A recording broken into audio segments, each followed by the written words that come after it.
Yo coincido contigo, Juan, 100% en el tema de la educación. Ahora bien, yo aquí creo que es uno de los pilares fundamentales de por qué estamos donde estamos. Yo creo que cuando se implementan políticas públicas, se tienen que hacer de cierta manera en la cual se ataquen los problemas de raíz. Y el problema es que siento que hoy en día, como se están abordando todas esas políticas públicas, es partiendo de una premisa de odio hacia el pene, literal, en la cual se le sataniza al varón por el simple hecho de ser varón.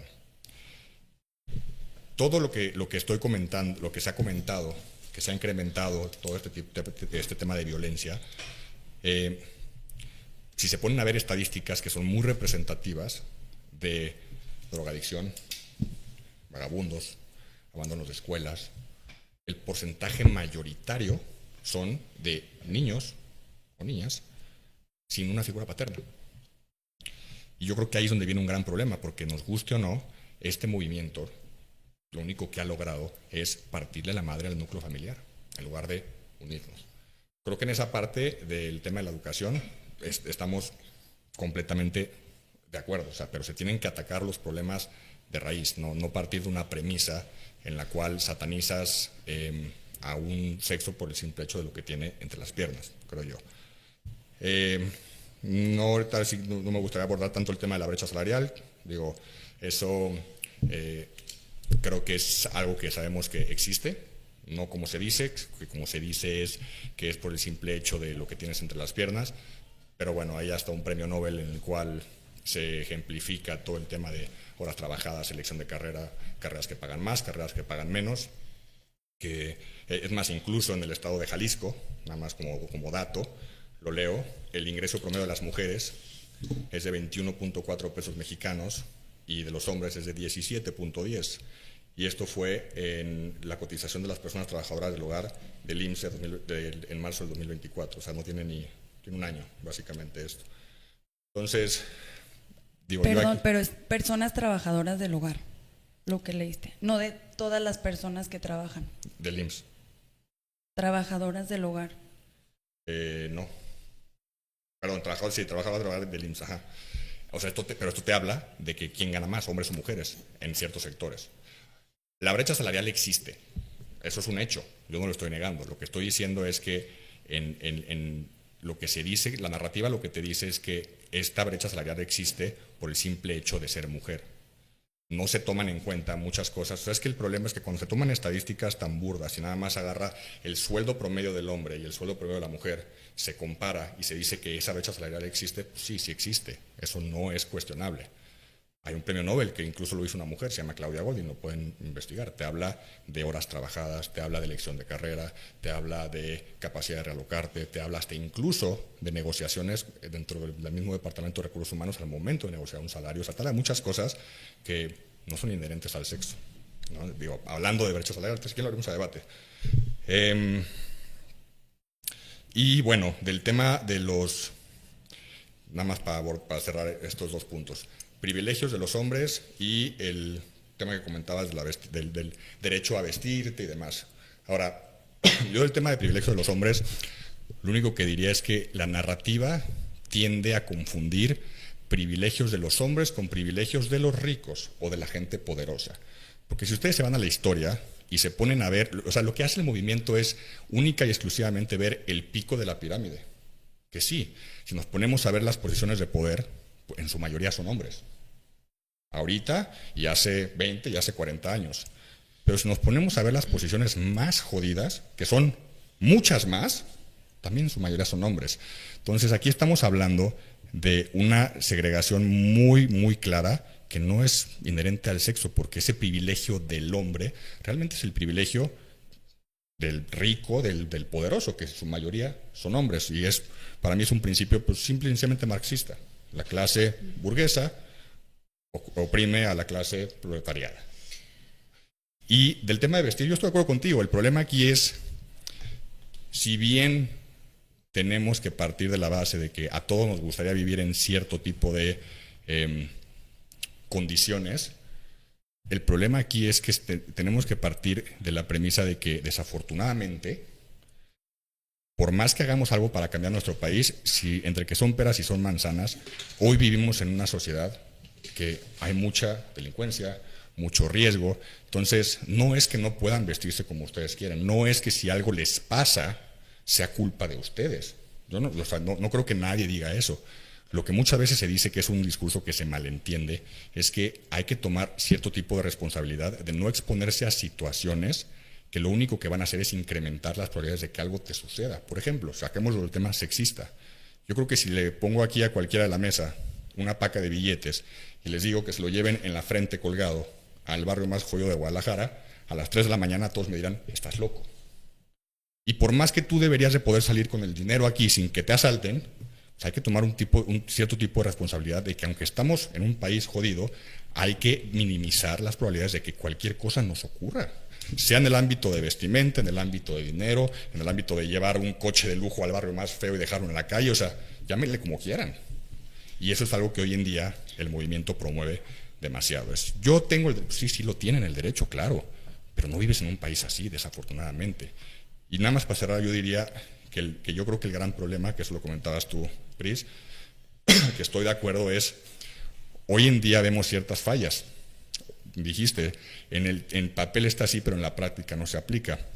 Bueno, ese es un fallo sistémico, que eso pasa, pero el problema es que hoy en día queremos corregirlo legislando de cierta manera y poniendo penas muchas más duras, y así no es como eso se va a corregir. El problema es que se apliquen las leyes, no ponerlas más duras. Bueno, digo, no, adelante, por favor. No, por favor. Sí, digo, justo creo que hay como varios puntos ahí sobre de la mesa. O sea, en primer lugar, este tema de los privilegios. Sí creo que está muy mal entendido lo que significa un privilegio, en el sentido de que para que algo sea un privilegio tiene que cumplir dos características, ¿no? La primera es que generalmente tiene que estar brindado a partir de un orden institucional, y el segundo es que generalmente se otorga a costa de otras personas, ¿no? Y en ese sentido, el tema con los privilegios o los supuestos privilegios de los hombres es que si nosotros vemos la historia de la humanidad, la realidad es que los hombres en su mayoría no hemos tenido privilegios, ¿no? O sea, pregunto yo, ¿qué privilegio tenían los mineros que tenían que trabajar 20 horas respirando carbón? ¿No? Pregunto yo, ¿qué privilegio tenían los marineros que morían de escorbuto porque no tenían acceso ni siquiera a jugo de naranja para poder sobrevivir los viajes en la época del comercio en la Nueva España? ¿Qué privilegio tenían los hombres que tenían que arar la tierra con las manos porque no tenían acceso a un buey, ¿no? Es decir, a lo largo de la historia de la humanidad, la mayoría de las personas no hemos tenido estos privilegios, ¿no?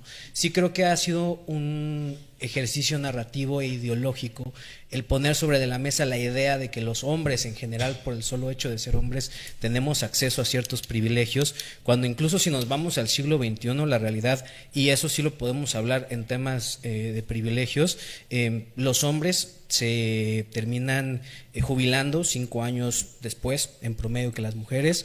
Los hombres en su mayoría, si nosotros vemos los datos de la población no económicamente activa, a partir de los 15 años, que es cuando se empieza a contabilizar el trabajo en México, solamente tenemos 10 millones de hombres de población no económicamente activa y tenemos casi 30 millones de mujeres en población no económicamente activa. Ahora, ¿qué es la población no económicamente activa? Pues aquella que no está buscando un trabajo, y puede que no esté buscando trabajo por una serie de razones. Algunas porque están impedidos a buscar un trabajo, es decir, sufrieron un accidente, tienen cierta circunstancia que les impide conseguir un empleo, pero en muchas otras ocasiones pues se aboca principalmente a personas que se dedican o a labores del hogar o a estudiar, ¿no? Y eso que nos dice que 3 de cada 4 hombres en este país a partir de los 15 años ya está empezando a trabajar, ¿no?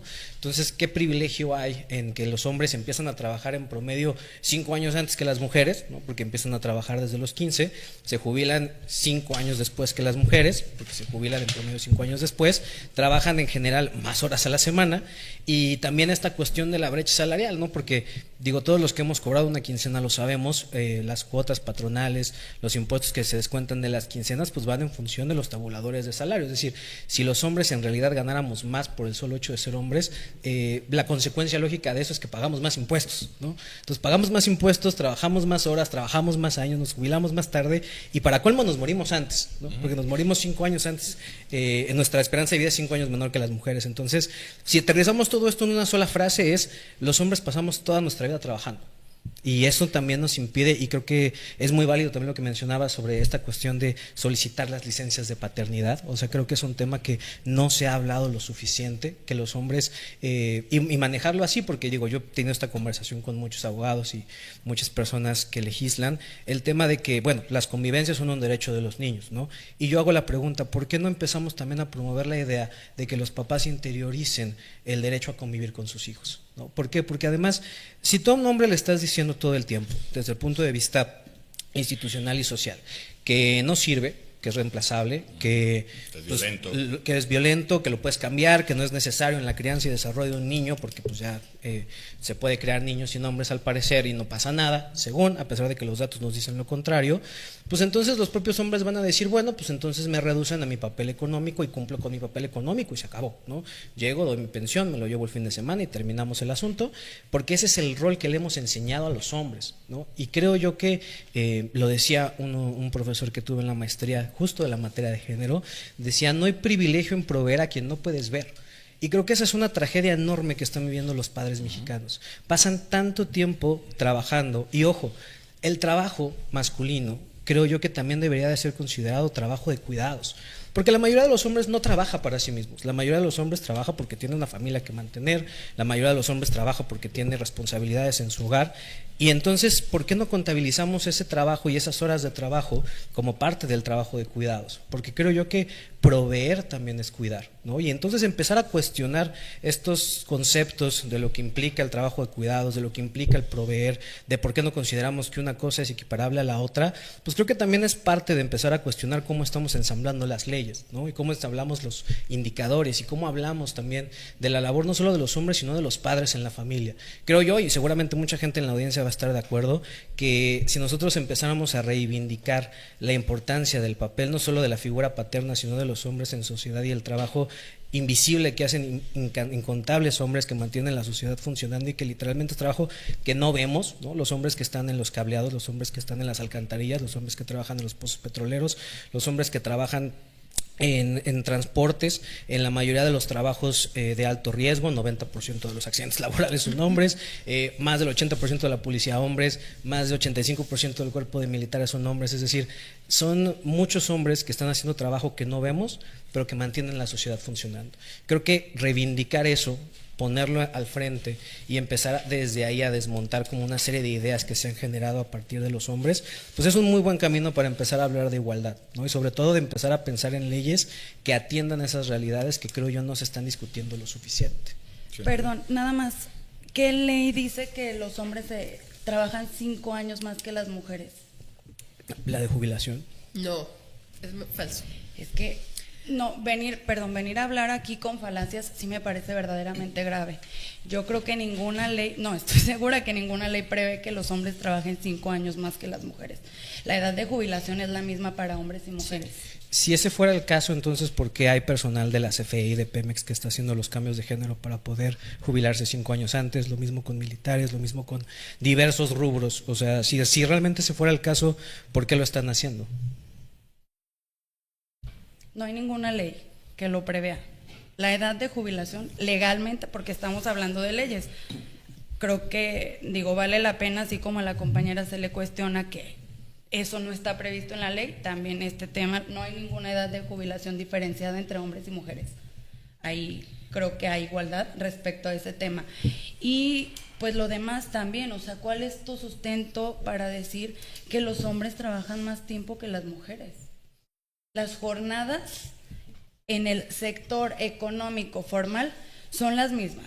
Y sin embargo, bueno, yo les di los datos de la Encuesta Nacional de Ingresos del INEGI, en donde es una institución integrada por hombres, mujeres, que nos dice que las horas de trabajo fuera de la jornada laboral remunerada, a la cual accedemos mujeres y hombres, pero fuera de esta son más las horas que las mujeres trabajan en el hogar.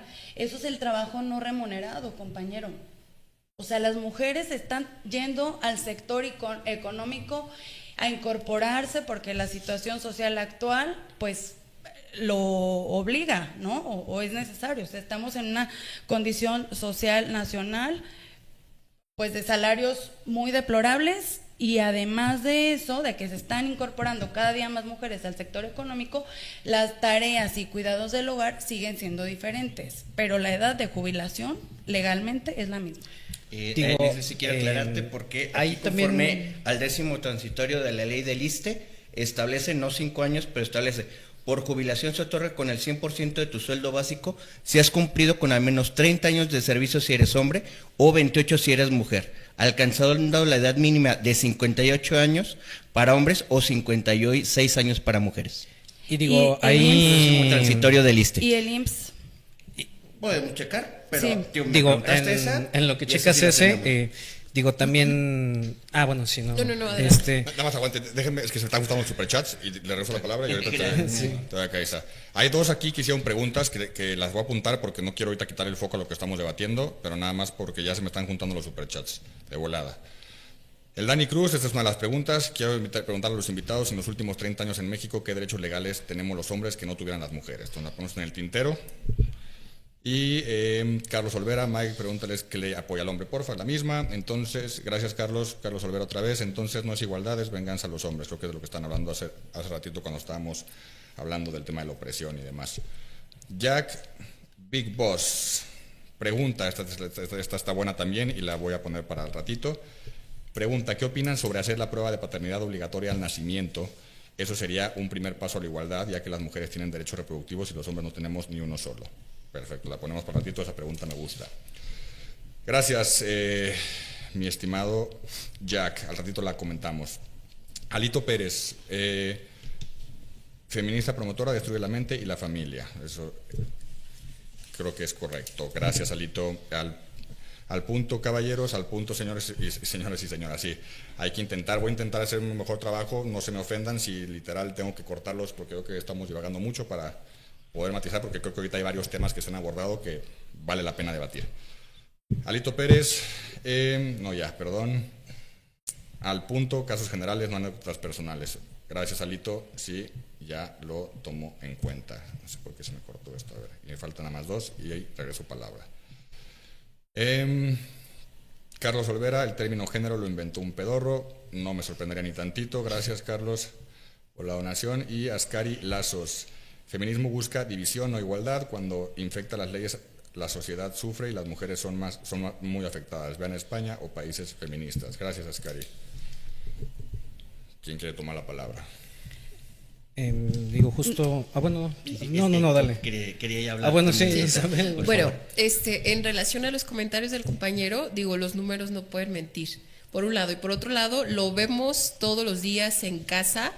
Yo tengo datos en donde el 43%, o sea, es decir, mejor lo voy a replantear, ante los roles de género, en donde vuelvo y retomo, la mujer se encarga de los cuidados, del cuidado del hogar y de los hijos, y el hombre tiene más oportunidad de generar riqueza y un patrimonio de repente exclusivo o compartido, dependiendo bajo el régimen que estén casados. Bueno, gracias a esa oportunidad o ese privilegio que se nos ha impuesto a las mujeres regularmente nos pensionamos con el 43% menos que los hombres. Y estoy hablando que es un fenómeno social, ¿no? Por un lado. Por otro lado, hay otra estadística que dice que el 97% de las jefas de familias que son madres solteras viven en condiciones de pobreza. Y eso atiende a que regularmente los hombres lo que hacen es: me divorcio y se olvidan de los hijos, ¿no? Vuelvo y digo, son fenómenos que vemos en el día a día. 47%, repites Así es, 47%. de las mujeres. De las mujeres que son jefas de familia, que se divorciaron, viven en condiciones de pobreza. O sea, son pocas las que de alguna manera tienen la capacidad adquisitiva para, de manera en solitario, poder hacer frente a las necesidades económicas que lo nombran. De hecho, bueno, atendiendo al mismo comentario del compañero, las leyes se han tenido Alex, díganse por sus nombres. Alex, ok. Yo lo recuerdo, Las leyes han tenido que ir evolucionando en el mismo orden o obedeciendo a los fenómenos que nosotros en la sociedad podemos presenciar, ¿no? Uno de ellos era que anteriormente, si estabas casado por el régimen, voy a poner un ejemplo, por el régimen de separación de bienes, la mujer se dedicaba al hogar y al cuidado de los hijos y el hombre únicamente se dedicaba a crecer profesionalmente y eso, acrecentar su patrimonio individual. Entonces el legislador, atendiendo a ese fenómeno, lo que dijo es, bueno, yo tengo que legislar en ese sentido, y la mujer tiene derecho a aspirar, una vez que se declare terminado el contrato matrimonial, a que tú aspires hasta el 50%, digo, hay algunos estados que es el 40%, en algunos el 50%, a que tú aspires en vía de indemnización hasta el 50% del patrimonio del varón, cuidando justamente esa historia que traemos cargando las mujeres y esos roles de género. Entonces, sí, adelante. No, y ojo, aquí la Corte ha determinado que esta pensión compensatoria puede ser para quien se dedicó preponderantemente a las tareas del hogar. Y ya hay muchos casos, y seguramente el que está en esas actividades jurisdiccionales lo sabe bien, o la va a saber explicar probablemente con datos más precisos, estadísticos, pero sí hay ya casos en donde se juzga y se determina o se otorga esta pensión compensatoria también a los hombres que se han dedicado a labores del hogar. Hay casos también en donde a los hombres que solicitan la custodia de los hijos, pues se les otorga, porque la mujer trabaja, el acuerdo familiar fue que económicamente por el trabajo que realiza a la mujer le va mejor, entonces en el momento del divorcio, pues el hombre siga con la custodia. O sea, no es un tema ya que sea de género o que estemos en desventaja ahí, en la ley. En la práctica sigue siendo diferente y como lo decía, bueno, la cultura hoy está ahí con una deuda pendiente de formar, de educar, de incorporar esta visión de cuidados compartidos. Y dos, la edad de jubilación, bueno, pues es en el IMSS 65 años para hombres y mujeres en la actualidad.